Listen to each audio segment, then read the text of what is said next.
The primary reason that institutions should focus on expectations is that I can say X matters, but if I don't expect you to engage your time and energy in what matters most, chances are you're going to wander off course, and I'm going to wander off course as an institution.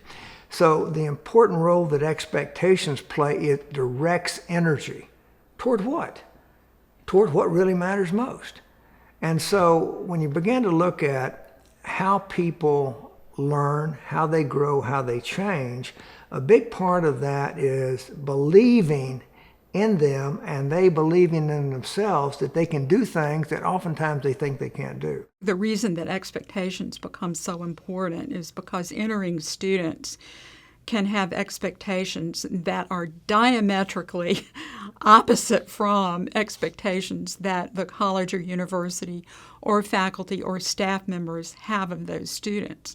And that disconnect can be really, really frustrating on both sides. When a student, and it can work in any number of ways, when a student expects the curriculum to be far harder than it turns out to be, then they find that they are not challenged and they're frustrated by that lack of challenge. And unfortunately, we hear a lot of that from first-year students that, their high school teachers had said something like, "You'll never get away with this in college." And then they get to college and they find out that they, in fact, can get away with a lot of sort of high school attitudes. But of course, the flip side is that students often expect college will be just like high school, and then they arrive and it's not. Expectations really do affect behavior, and in a positive or negative way, that if we expect students to really be responsible, if we expect them to do their best, then they're more likely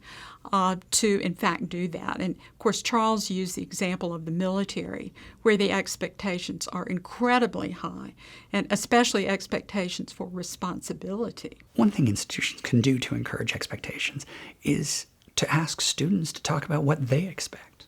Why did they come to college? What do they think will happen as a senior or as a sophomore or as a junior or wherever it happens to be? So prompt students to articulate their expectations and then to reflect afterwards on whether their expectations were met. If expectations are important, then key stakeholders need to understand that expecting something is one thing, but actually having students meet those expectations is another.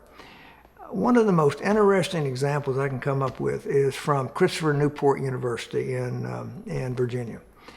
And they're the only school that I've worked with where faculty, by virtue of the faculty policy and the faculty handbook, are expected to give feedback the first 2 to 3 weeks of the first term for freshmen for graded assignments. They don't have to count the grade, but metaphorically, they're telling students, "Dorothy, you're not in Kansas anymore." Because like most schools, it's not uncommon that the freshman class comes in with a 3.5, 3.4 class average. It's also not surprising that most of those students achieve that grade by studying less than 12 hours a week in high school. So without feedback early that says, here's what college level work looks like, I may assume I'm doing fine.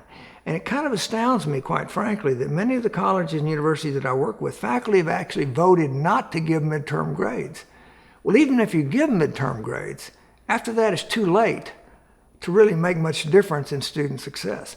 So I think the important lesson of this is faculty play a critical role in the academic transition.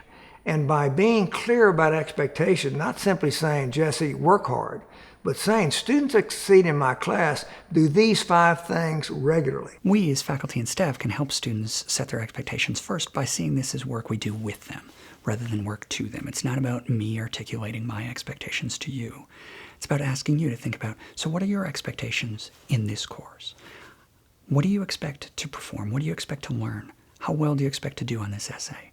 A technique I'm a big fan of for faculty is something called an exam wrapper, where when students get an exam back, on the cover of the exam there's a short set of questions asking them how much work they did and what kind of work they did to prepare for the exam, then ask them to look at how they did in the exam and to reflect on what kinds of errors they made and what kinds of strengths they have, and then to conclude by asking them to reflect on what's that suggest about how they study for the next exam in this class. Experiences like this help students set their own expectations. So when I study, I learn more.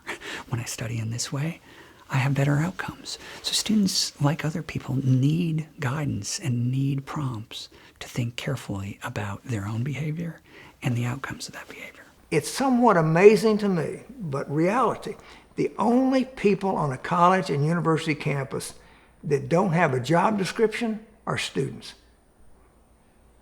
So I ask all faculty, what would a job description look like if you wrote it for students in your class that said, to succeed in this class, here are the 10 things you need to do and do them regularly. And how you spend your time outside of class is more important than what you do inside of class. And I think that kind of connection creates more seamlessness in the notion. It's not, as I have unfortunately done as a teacher, said, click, that's all for today. We'll catch up where we left off Thursday morning at 10. So the students say, learning's ended. Now I'll go to the union, see my girlfriend, do X, Y, and Z. When in reality, we want to say this is the start of the day. We finished this part of it. Now what you do in the residence halls, what you do other places, is dramatically related to your success in this classroom.